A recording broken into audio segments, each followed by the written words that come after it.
On 22nd, 1941, Germany begins a surprise invasion on the Soviet Union, driven by policy of expansion and perceived racial superiority to conquer Lebensraum in the east. Hitler betrays his original pact with the USSR and sends the Luftwaffe into Soviet-occupied Poland, while the Wehrmacht marches 3 million men, 3,000 tanks, 7,000 artillery, and 2,500 planes into Russia. Aided by a well-prepared army and superior military technology, the Nazis make initial strikes into the unready Soviet Union. Panzer Spear divisions quickly conquer territory and push towards Moscow and Leningrad, reaching well into Russia in the first month alone.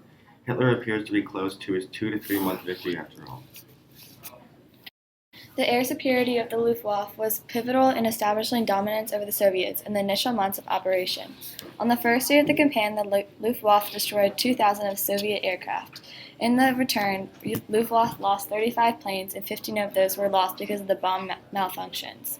Hitler's plan was to rid of the threat of the Red Army's aircraft before they became a problem, so they started bombings in the airfields to destroy as many planes as possible. They also wanted to take out aircraft production facilities, so there would be no possible way the Soviet Union would be able to get planes into the sky. However, in the autumn of 1941, the Nazis' luck begins to change. The successful blitzkrieg invasions towards Leningrad and Ukraine began to take their toll on the weary German army as logistical issues prevented supplies and winter clothing from reaching troops at the front line. Nevertheless, the army seems primed to take the poorly defended Moscow when Hitler makes his first fatal mistake, ordering the army to advance southward instead to finish seizing the Caucasus, delaying the Moscow invasion until the winter. When the Battle of the Capital begins in October of 1941, the Russian winners reigns bogged down German panzer divisions, and the delay of the Nazis gives the Soviets time to prepare significant defenses in Moscow. Germany hoped that the siege of Moscow would force Soviet surrender by crippling their morale, while the Communists portrayed the defense of Moscow as a valiant fight for patriotism. New Soviet troops from the Urals and Siberia were sent to the city to help defend, and this new overwhelming army, coupled with the crippling cold and Nazi unpreparedness, halt the German advance for the first time during the operation. The Luftwaffe is nearly obsolete in the cold, while better prepared and better supplied Red Army forces gain their air superiority. Blitzkrieg successes are reserved as the war turns to one of attrition. The USSR begins their counterattack in the early months of 1942, pushing the Wehrmacht back. In another attempt to reinvigorate the invasion, Germany attempts to invade the southern part of the USSR and seize industry and oil fields. In preparation to a battle at Stalingrad, the Luftwaffe bombs and nearly destroys the city. The German army invades in August of 1942 and encounters a fiercely passionate Soviet force, including armed civilians. For months, the two forces engage in intense hand-to-hand, house-to-house combat, with little strategic gains made by either side, and Stalin forbids his army from making, quote, one step back. The Germans, however, do push the Soviets backwards, but are shocked by another Soviet counterattack. In November of 1942, the Soviets launch an attack from the flanks of the undersupplied Germans, overrunning and surrounding them, and seize the German Sixth Army in the city. Hitler orders the army to continue fighting without stop, but in February, having exhausted their food and frozen by the winter, they surrendered to the Red Army, with over 350,000 German casualties. The victor Soviets won the battle and began to push the Germans back, but at a cost. Over 1 million Russian soldiers were killed or wounded.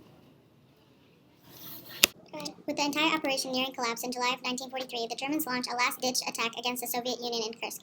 900,000 German troops march into the Soviet line in the south of the USSR and push a bulge into the Soviet defenses.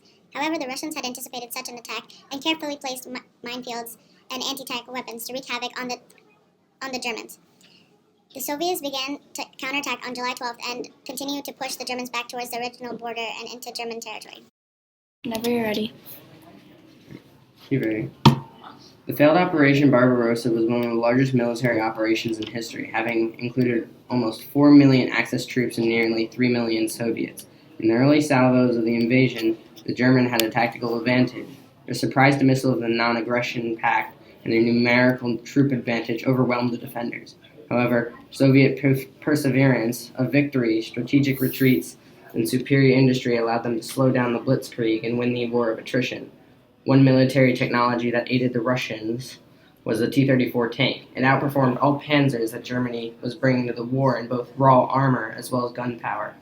The Soviets were able to produce it at an extreme rate and replace any damaged tanks efficiently, and its revolutionary effective design transformed the design of the tank. This operation is of great significance to the Axis and Allied powers. In the initial invasion, Germany was supported by 650,000 troops from the Allies in Finland and Romania, and troops from Italy, Croatia, Slovakia, and Hungary were later sent in. Germany's preoccupation with fighting the Soviets in the East led to the two-front war for the Nazis, thus revealing some German pressure in the West and manifesting the USSR as a potential ally of the US and Britain.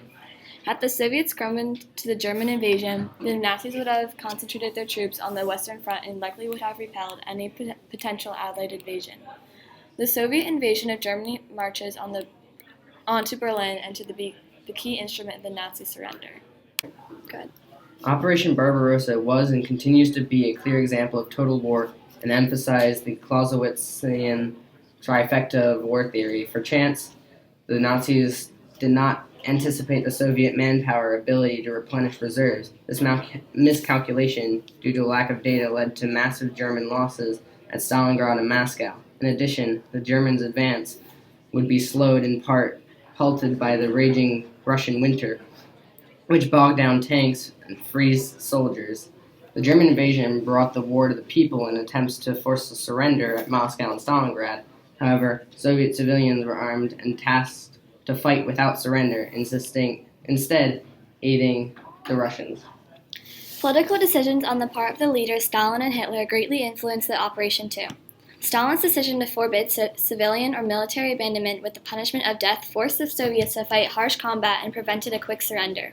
Hitler too enforced a no-surrender policy, but did so ignoring the warnings of his generals, and this fatal decision would result in massive losses in Stalingrad and Kursk.